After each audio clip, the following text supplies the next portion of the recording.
Nativity by Lee Young Lee. In the dark, a child might ask, "What is the world?"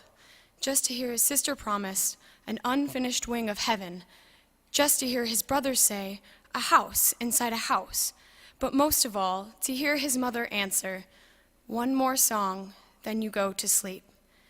How could anyone in that bed guess the question finds its beginning in the answer long growing inside the one who asked, that restless boy, the night's darling. Later, a man lying awake, he might ask it again, just to hear the silence charge him. This night, arcing over your sleepless wondering. This night, the near go around, every reaching out to overreaches, just to remind himself, out of what little earth and duration, out of what immense goodbye. Each must make a safe place of his heart before so strange and wild a guest as God approaches.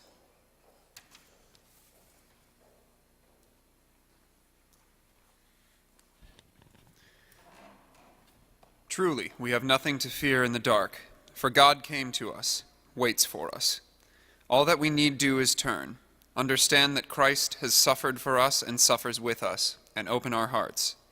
Let us give Christ our grief and sorrow, our doubts and darkness, so that we might learn again how to live and to love others. On a theme from Julian's chapter 20 by Denise Levertov. 6 hours outstretched in the sun, yes. Hot wood, the nails, blood trickling into the eyes, yes. But the thieves on their neighbor crosses survived till after the soldiers had come to fracture their legs, or longer. Why single out the agony? What's a mere 6 hours? Torture then, torture now, the same, the pain's the same, immemorial branding iron, electric prod. Hasn't a child, dazed in the hospital ward they reserved for the most abused, known worse? The air we're breathing, these very clouds, ephemeral billows, languid upon the sky's moody ocean, we share with women and men who've held out days and weeks on the rack, and in the ancient dust of the world, what particles of the long tormented, what ashes. But Julian's lucid spirit leapt to the difference, perceived why no awe could measure that brief day's endless length, why among all the tortured only one is king of grief. The oneing, she saw, the oneing with the Godhead opened him utterly to the pain of all minds, all bodies, sands of the sea, of the desert, from first beginning to last day. The great wonder is that the human cells of his flesh and bone didn't explode when utmost imagination rose in that flood of knowledge. Unique in agony, infinite strength, incarnate, empowered him to endure inside of history, through those hours when he took to himself the sum total of anguish and drank even the lees of that cup, within the mesh of the web, himself woven within it, yet seeing it whole. Every sorrow and desolation he saw and sorrowed in kinship.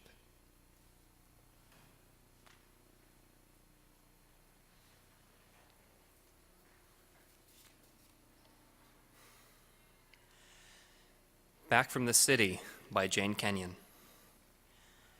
After 3 days and nights of rich food and late talk in overheated rooms, of walks between mounds of garbage and human forms bedded down for the night under rags, I come back to my dooryard, to my own wooden step. The last red leaves fall to the ground, and frost has blackened the herbs and asters that grew beside the porch. The air is still and cool, and the withered grass lies flat in the field. A nuthatch spirals down the rough trunk of the tree.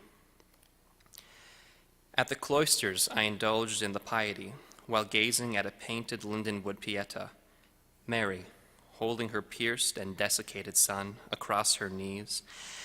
But when a man stepped close under the tasseled awning of the hotel, asking for a quarter for someone down on his luck, I quickly turned my back. Now I hear tiny bits of bark and moss break off under the bird's beak and claw and fall onto already fallen leaves. "Do you love me?" said Christ to his disciple. "Lord, you know that I love you." "Then feed my sheep." We give thanks for the love of God, for the one who gave all for us and teaches us we are loved and are called to love others, to rise up in actions of love.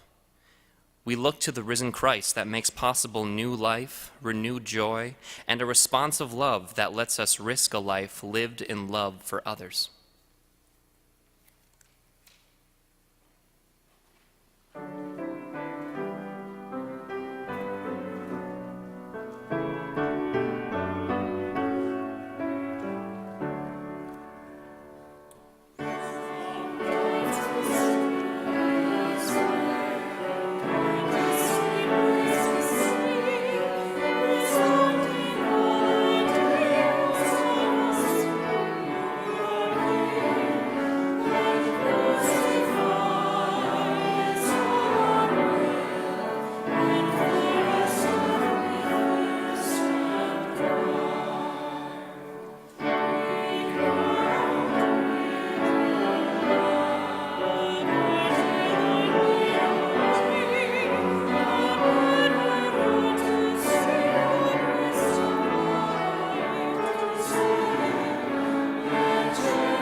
Risen by Emma Akufo. An ethereal emptiness engulfs the cradles of the earth. Uneasy truce, like a fervent precipice, hangs in place of a jeweled star, sojourned from heavenly realms, too precious for this world to hold. So you die prematurely, leaving our spirits widowed and withered. How unjust your fate, sealed with a blood kiss, an evil contravention to your innocent soul. Like scented oil, your memory burns in the rooms of my mind, billows backwards and forwards through empty spaces, drawing recollections of the way you were with me, with all of us.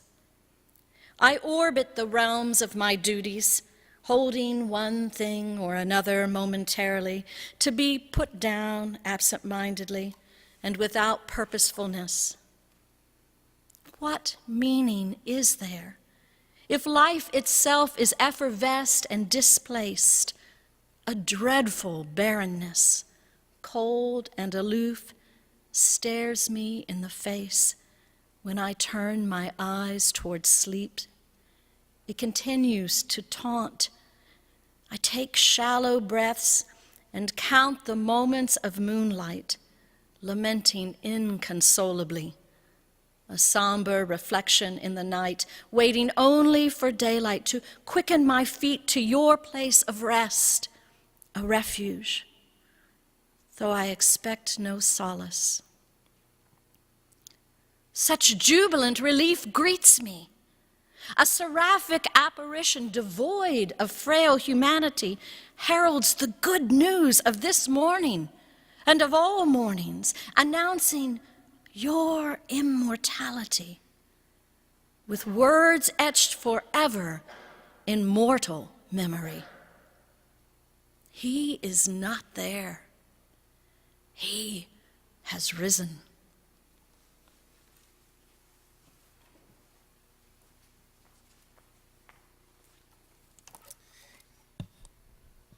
Easter by Edmund Spencer. Most glorious Lord of life, that on this day didst make thy triumph over death and sin, and having harrowed hell didst bring away captivity thence captive us to win. This joyous day, dear Lord, with joy begin, and grant that we, for whom thou didst die, being with thy dear blood clean washed from sin, may live forever in felicity. And that thy love we weighing worthily, may likewise love thee for the same again, and for thy sake that all like dear didst buy, with love may one another entertain. So let us love, dear love, like as we ought. Love is the lesson which the Lord us taught.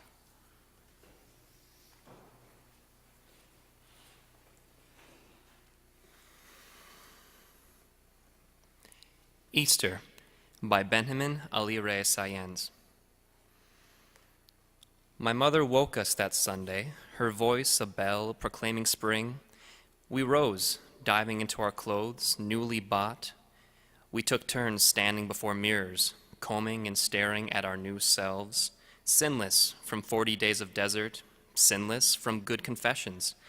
We drove to church in a red pickup, bright and red and waxed for the special occasion, clean, polished as apples, the yellow-dressed girls in front with mom and dad, the boys in the back, our hair blowing free in the warming wind, winter gone away. At Mass, the choir singing loud, ragged notes from ragged angels' voices, ancient hymns sung in crooked Latin. The priest, white-robed, raised his palms toward God, opened his mouth in awe. Alleluia! The unspoken word of Lent let loose in flight. Alleluia and incense rising. My mother, wiping her tears from words she'd heard. My brother and I, whispering names of statues lining the walls of the church.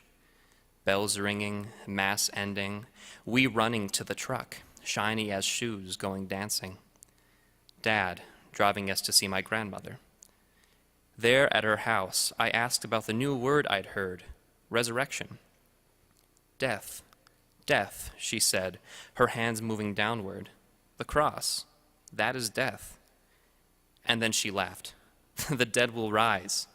Her upturned palms moved skyward as she spoke. The dead will rise. She moved her hands toward me, wrapped my face with touches, and laughed again. The dead will rise.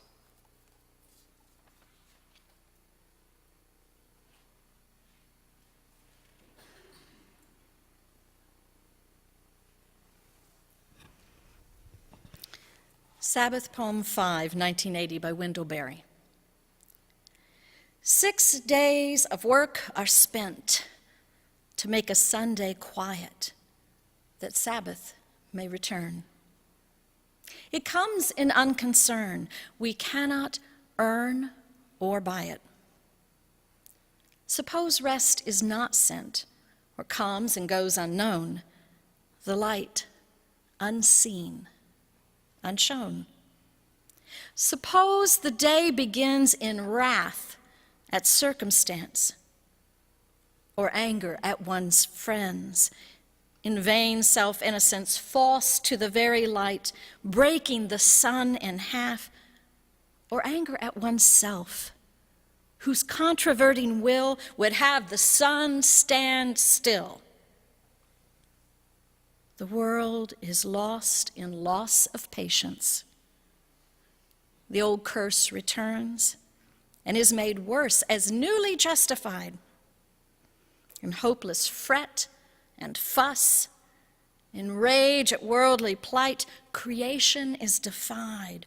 All order is unpropped, all light and singing stopped.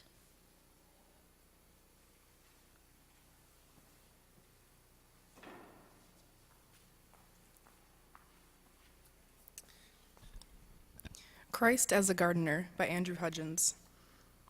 The boxwoods planted in the park spell live. I never noticed it until they died. Before, the entwined green had smudged the word unreadable. And when they take their own advice again, come spring, come Easter, no one will know a word is buried in the leaves. I love the way that Mary thought her resurrected Lord a gardener. It wasn't just the broad-brimmed hat and muddy robe that fooled her. He was that changed. He looks across the unturned field, the riot of unscythed grass, the smattering of wildflowers. Before he can stop himself, he's on his knees. He roots up stubborn weeds, pinches the suckers, deciding order here, what lives, what dies, and how. But it goes deeper even than that.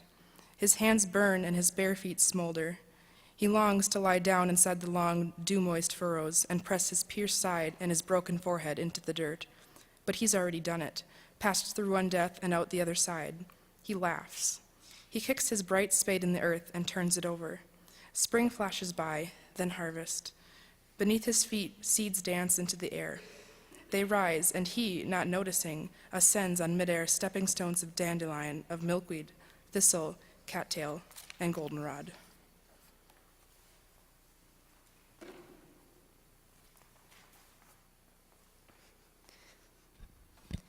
even those who do not know Christ can see the Easter season alive in this world. Can they see Christ alive in us? Let us be the living love, that proof of what cannot be seen. Easter by Joyce Kilmer. The air is like a butterfly with frail blue wings. The happy earth looks at the sky and sings.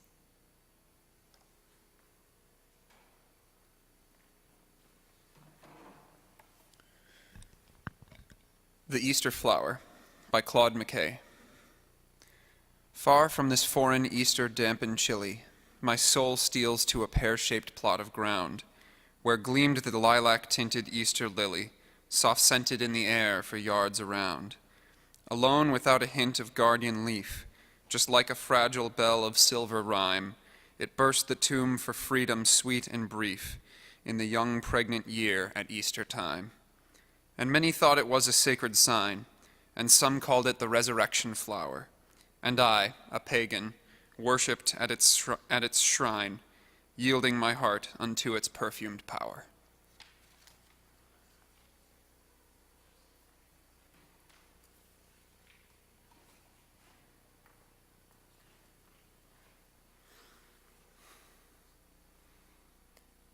Lord, lead us to walk with you through this world, to be the light in the darkness and the love that helps others rise to new life. Lord, lead us to walk with you through this world. Loving God, hear our prayer.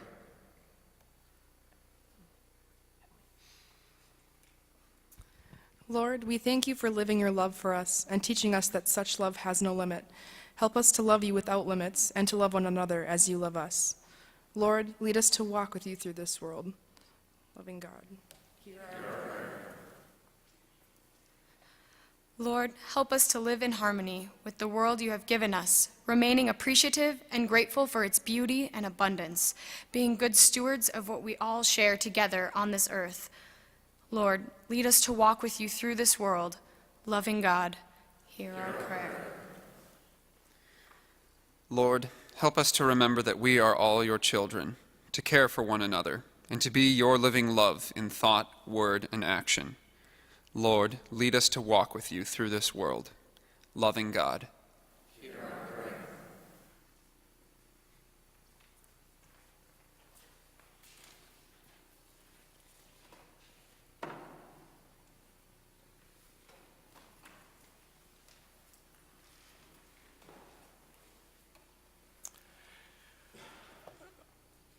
Blessings to you as you travel in the days ahead for the rest of the Lenten season as we move toward Easter.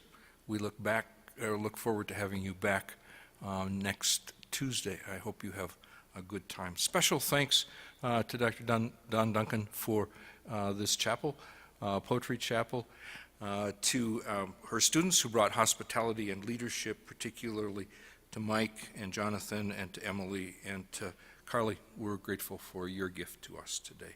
Please stand for a blessing for our sending.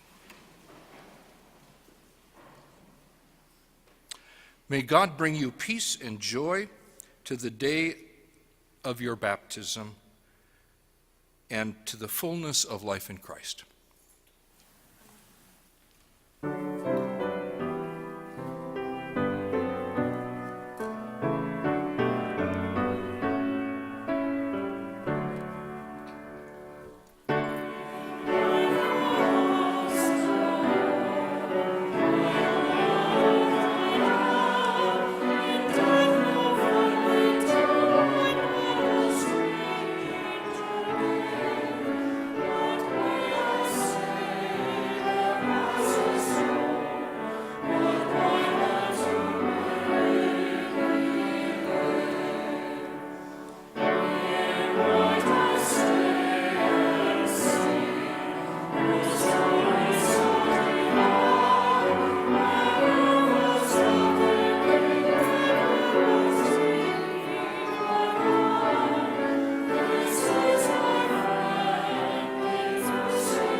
the journey of Holy Week.